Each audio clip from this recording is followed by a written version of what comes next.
कभी सोचा है कि समाज ने हमें सामाजिक होने के बारे में जो कुछ भी सिखाया है वो शायद उल्टा हो। मतलब हमें हमेशा यही बताया गया है ना, कि खुशी की चाबी तो बस लोगों के आसपास रहने में है। पर क्या हो अगर यही लगातार का मेलजोल हमें असल में और भी ज्यादा अकेला महसूस करवा रहा हो। जरा उस पल के बारे में सोचिए जब किसी ने सच में अकेलापन महसूस किया हो।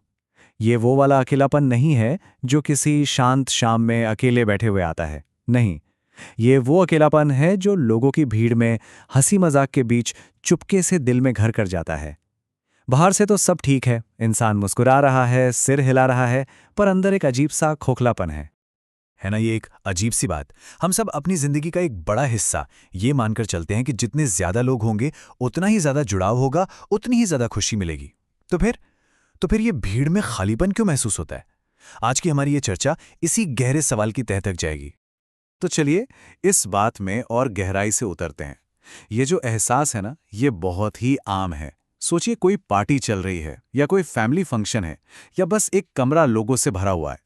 हर कोई बोल रहा है पर असल में कोई किसी को सुन नहीं रहा। और वहीं बीच में कोई इंसान खुद को बिल्कुल अलग थलग महसूस करता है। देखिए, समाज ने हमारा दिमाग में ये बात एकदम पक्की कर दी है। सामाजिक बनो, दोस्त बनाओ, अकेले कभी मत रहो। लेकिन ये जो सोच है, ये एक बहुत बड़ी सच्चाई को अनदेखा कर देती है।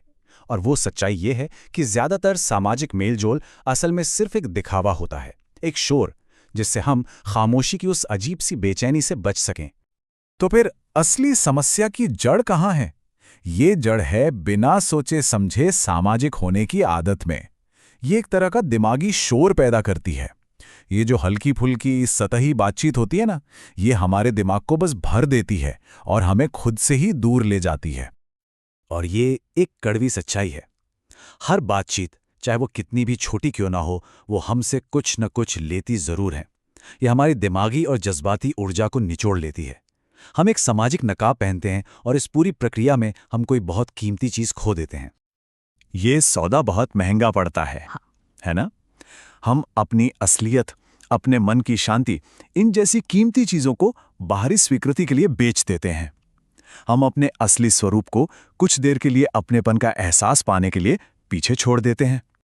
जब कोई लगातार ऑन मोड में रहता है तो इसकी कीमत बहुत भारी चुकानी पड़ती है। सारी ऊर्जा खत्म हो जाती है। दिमाग फालतू की बातों और शोर से एकदम सुस्त पड़ जाता है। और सबसे खतरनाक बात, इंसान धीरे धीरे भीड़ की परछाई बन जाता है। अपने खुद के विचारों और अपने मूल्यों से उसका नाता ही टूट जाता है। और ये जो आदत है ना, ये एक मनोवैज्ञानिक जाल की तरह काम करती है।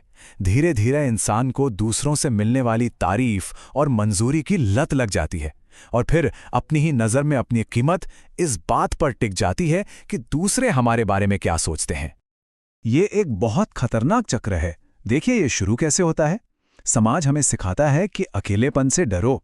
फिर उस डर से बचने के लिए हम सामाजिक शोर में पनाह लेते हैं। जल्द ही हमारा आत्मसम्मान इस बात से जुड़ जाता है कि कितने लोग हमें पसंद करते हैं, हमारी तारीफ करते हैं। और आखिर में हालत ये हो जाती है कि इस शोर के बिना हम खुद को अधूरा महसूस करने लगते हैं।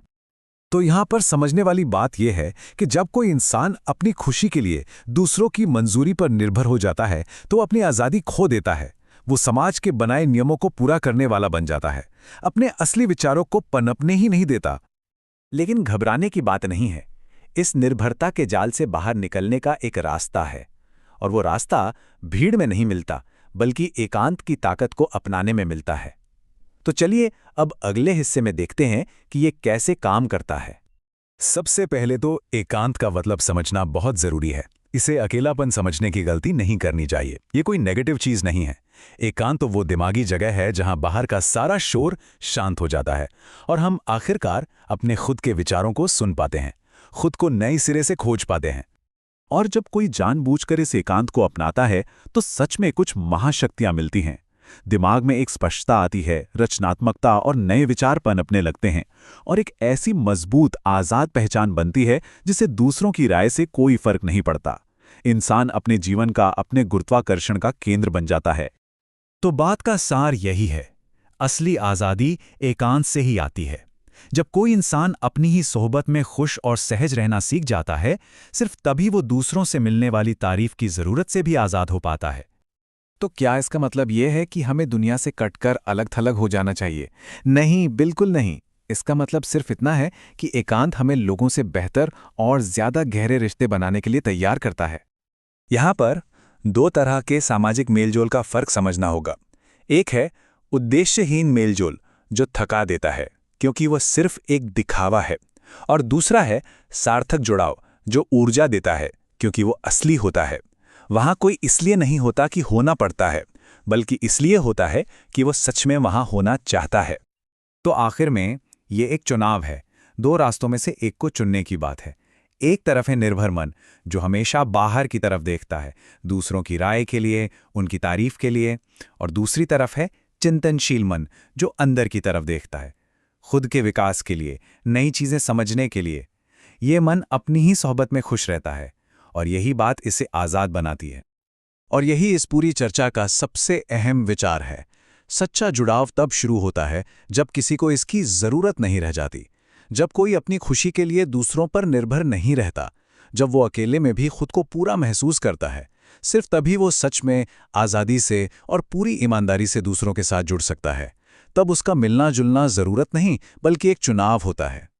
तो ये पूरी बातचीत हमें इस आखिरी सवाल के साथ छोड़ जाती है कि अगर कोई इंसान बस थोड़ी देर के लिए सामाजिक दबावों से एक कदम पीछे हटे और अपने मन को शांत होने का मौका दे, तो वो अपने अंदर क्या खोज सकता है? कौन सी नई स्पष्टता, कौन सी रचनात्मकता और कौन सी ताकत उसके अंदर से निकलकर सामने आ सकती है?